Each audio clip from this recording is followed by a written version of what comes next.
Hello, I'm Phoebe Lewis, the supplemental instructor for Dr. Byron Quinn's Natural Science Biology 1 course at Langston University, and I've compiled a series of review videos that will help you with your final. This review video is going to focus on Chapter 12, which covered genetic disorders. So, first we're going to talk about some genetic conditions. So we're going to discuss X-linked recessive disorders and how they're inherited. We're going to discuss autosomal recessive disorders, autosomal dominant disorders, pedigrees, the concept of non-disjunction, aberrations in chromosome number and the disorders that they can cause, aberrations in chromosome structure and the disorders that they can cause, and just some specific chromosome structure changes. So first, this chart is in your book. This is basically summarizes everything you need to know from Chapter 12. So if you don't have a book, I definitely pause this video and might want to go ahead and write that down. You have your different, your 3 columns, and it has the type of disorder and then some examples. So I definitely write that down because that basically summarizes, again, everything you need to know out of Chapter 12. So let's just first jump in. If you see this, are you colorblind? What do you see in this particular figure right here? If you see all green dots, then you just might be colorblind. What you should see is an 8. So if you're able to see that 8, you are not colorblind. If you're not able to see the 8 in there, you are in fact colorblind. So let's talk about colorblindness. Colorblindness is an X-linked recessive disorder. And so what we have right here is we have a mother that is not colorblind, but she carries the gene for colorblindness. So she's actually heterozygous right here. She has a regular X and a damaged colorblind X. The father is not colorblind, so he's just XY. And so after doing the Punnett square, what you end up having is a normal daughter, a daughter that's like her mother who carries the trait for colorblindness, a normal boy, and a boy that is actually colorblind. One thing about X-linked recessive disorders is that they're more prevalent in men than they are in women. And along with colorblindness, Duchenne's muscular dystrophy is another X-linked recessive disorder. Well, let's discuss why they're more prevalent in men than women. Well, if you see here, women have that extra X chromosome. So since it's a recessive disorder, as long as there's one healthy X chromosome right here in this case, the woman will not be colorblind. However, men, they only have one X chromosome and one Y chromosome. So if they happen to get that one X chromosome that's damaged, they're kind of out of luck. They're colorblind. And that is the case, like I said, in other X-linked recessive disorders, including Duchenne's muscular dystrophy. So sickle cell anemia is another disorder that we so the next class of disorders that we'll talk about are autosomal recessive disorders. So autosomal recessive, autosome refers to the non-sex chromosome. So these are going to affect both men and women equally. So in this case right here, we have an autosomal recessive disorder of sickle cell anemia. Now sickle cell anemia is very prevalent in the African American community. And the mutation in this gene, since it's so prevalent, was actually thought to be an evolutionary immune advantage for Africans, because if you happen to carry the trait for this disease, you become immune to malaria, which is a common issue in warmer climates, especially that of Africa. And so that is why it is primarily seen in the African American community. So let's just discuss on how it's inherited. You have a mother who is not sick. However, she has this little s right here. She carries the trait for sickle cell anemia.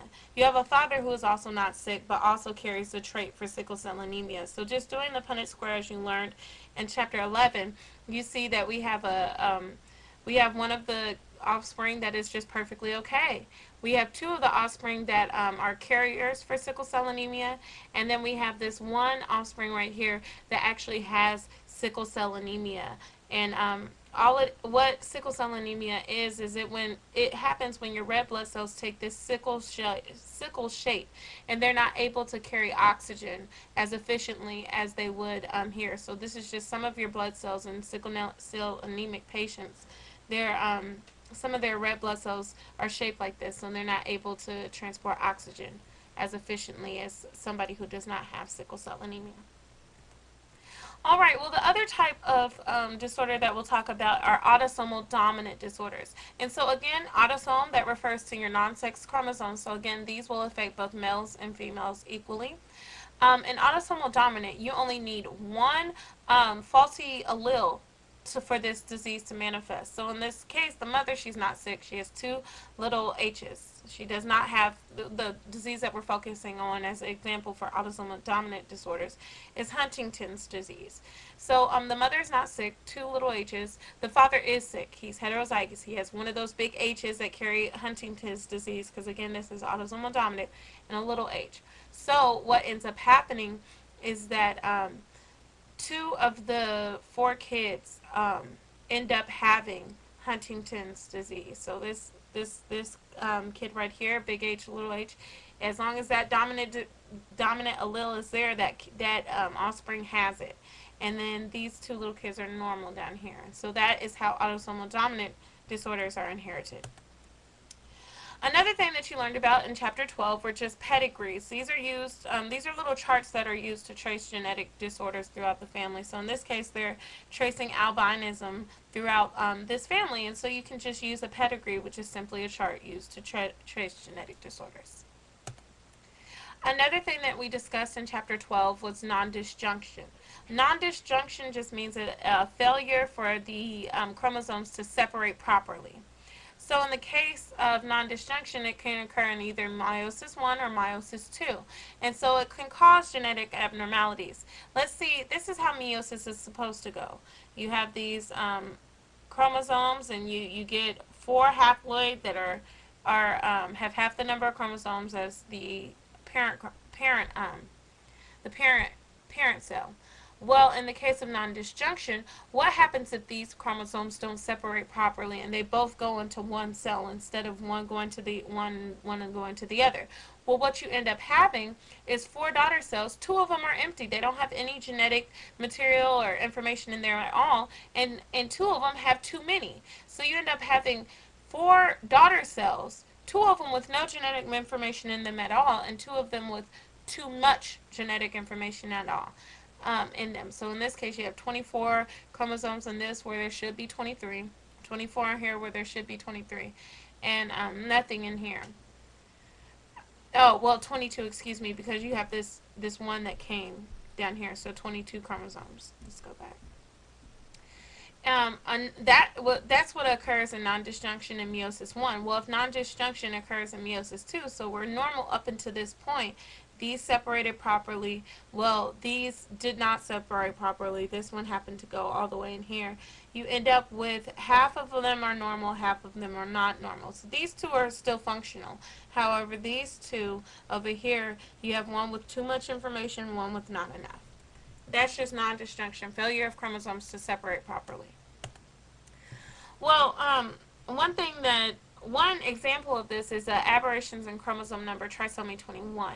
So when you have a particular genetic disorder where you have too many chromosomes, an example of that would be Down syndrome. We call this trisomy 21 because people with Down syndrome have an extra copy of chromosome number 21. And so when you don't either have too many chromosomes or not enough chromosomes, we call these type of genetic disorders aberrations in chromosome number. And an example of this would be Down syndrome. So a person with Down syndrome with 3 copies of 21 where you should only have 2 actually has 47 chromosomes instead of the 46 that we have learned that humans have. Aberrations in chromosome structure. So these are just changes in chromosome structure. If you look over here on chromosome number 5, this disease is called Cry-du-Chat syndrome. It is another cause of mental retardation, and it occurs when part of the chromosome is like chopped off. So on chromosome number 5, you can see that part of it is deleted. And so these are different things that can cause chromosome structural changes. So in the case of Cry-du-Chat syndrome, you have a whole section of it that's deleted. You can have them flip-flop, which is inversion. You can have part of it going in the wrong places, that's translocation. And then duplication is another reason for chromosome structural changes. That covers Chapter 12.